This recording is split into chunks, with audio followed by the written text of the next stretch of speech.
December, এই 6ই ডিসেম্বরই বাবরি মসজিদ ধ্বংস করা হয়েছিল।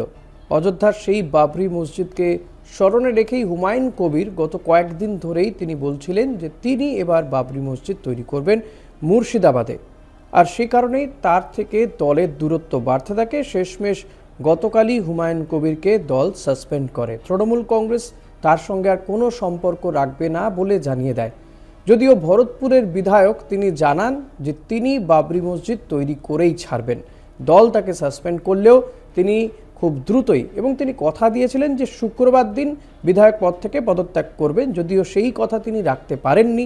তিনি বিধায়ক পদ থেকে শুক্রবার দিন পদত্যাগ করেননি। তিনি বলেছেন সোমবার দিন বিধানসভায় গিয়ে স্পিকার বিমান বন্দ্যোপাধ্যায়ের হাতে পদত্যাগপত্র তুলে দেবেন।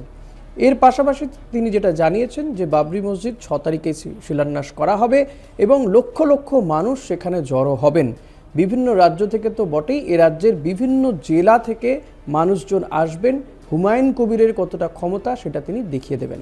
ইতিমধ্যেই এই বাবরি মসজিদ তৈরির কাজ রেজিনগরে তৈরি কাজের শিলান্যাস বাবরি মসজিদের শিলান্যাসের কাজ শুরু হয়েছে রেজিনগরে, এবং হুমায়ুন কবির তিনি সেখানে প্যান্ডেল খাটিয়ে থাকবেন বলেও জানিয়ে দিয়েছেন। তিনি উপস্থিত থাকবেন গতকাল গোটা দিন সেখানে, এবং এই যে অনুষ্ঠান হবে সেখানে যে বিভিন্ন রাজ্য থেকে বিভিন্ন জেলা থেকে মানুষজন আসবেন, ধর্মপ্রাণ মুসলিমরা আসবেন, তারা কোনো রাজনৈতিক মতামত প্রকাশ করবেন না, কোনো রাজনৈতিক ভাষণ সেখানে হবে না, শুধুমাত্র ধর্মীয় ভাষণ হবে বা ধর্মীয় কথাবার্তাই তারা বলবেন।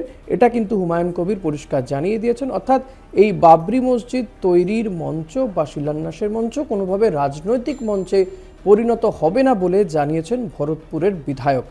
তবে সাসপেন্ডেড এই তৃণমূল বিধায়ক আরেকটা কথাও কিন্তু বলেছেন। তিনি বলেছেন যে এই মসজিদ তৈরি হবে এবং তিনি 22 তারিখে, অর্থাৎ এই মাসের 22 তারিখে তিনি নতুন দল গঠন করবে, সে কথাও বলেছিলেন। যদিও আজকে তিনি সংবাদ মাধ্যমের সামনে এই বিষয়ে কোনো আলোকপাত করেননি। এখন তার কাছে মূল লক্ষ্য হচ্ছে এই রেজিনগরে বাবরি মসজিদের শিলান্যাস, আর তাকে ঘিরে প্রচুর যে জনসমাগম হবে বলে তিনি আশা করছেন সেটা মেনটেন করা। তার বক্তব্য লক্ষ লক্ষ মানুষ উপস্থিত হবেন সেখানে। যদি আইন শৃঙ্খলা পরিস্থিতি রক্ষা করার দায় প্রশাসনের, তো প্রশাসন সেটা দেখবে। তিনি বহুদিন আগেই পুলিশ প্রশাসনকে মেল করে জানিয়েছিলেন।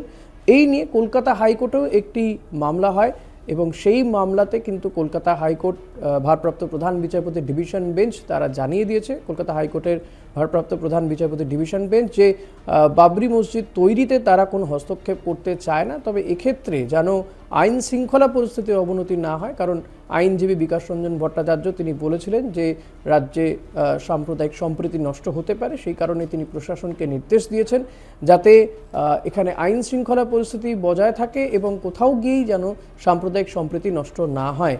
এবং এক্ষেত্রে কেন্দ্রের অবস্থান জানতে চেয়েছে, তো কেন্দ্রও বলেছে নিরাপত্তার খাতিরে তারা কেন্দ্রীয় বাহিনী দিতে প্রস্তুত আছে। ইতিমধ্যেই মুর্শিদাবাদ, বিশেষ করে বেলডাঙ্গাতে সেখানে 19 কোম্পানি কেন্দ্রীয় বাহিনী টহল দিচ্ছে বলে রাজ্য সরকারের পক্ষ থেকে জানানো হয়েছে। রাজ্য পুলিশ সেখানে বাহিনী মোতায়েন করেছে। এক্ষেত্রে রাজ্যর পক্ষ থেকেও কিন্তু জানিয়ে দেওয়া হয়েছে তারা এই মসজিদ গড়তে কোনো বাধা দিচ্ছে না। ফলত হুমায়ুন কবিরের যেমনটা দাবি, যদি লক্ষ লক্ষ মানুষের সমাগমই হয় এই বাবরি মসজিদের শিলান্যাসকে কেন্দ্র করে বেলডাঙ্গাতে, তাহলে সেক্ষেত্রে যে নিরাপত্তা ব্যবস্থার বা নিরাপত্তার সমস্ত বন্দোবস্ত করে ফেলেছে প্রশাসন, সেটা আর বলার অপেক্ষা রাখে না। প্রশাসনের নজর রয়েছে যাতে এই ঘটনাকে কেন্দ্র করে, এই শিলান্যাসকে কেন্দ্র করে বেলডাঙ্গাতে যাতে কোথাও কোনো ধরনের অপ্রীতিকর ঘটনা না ঘটে।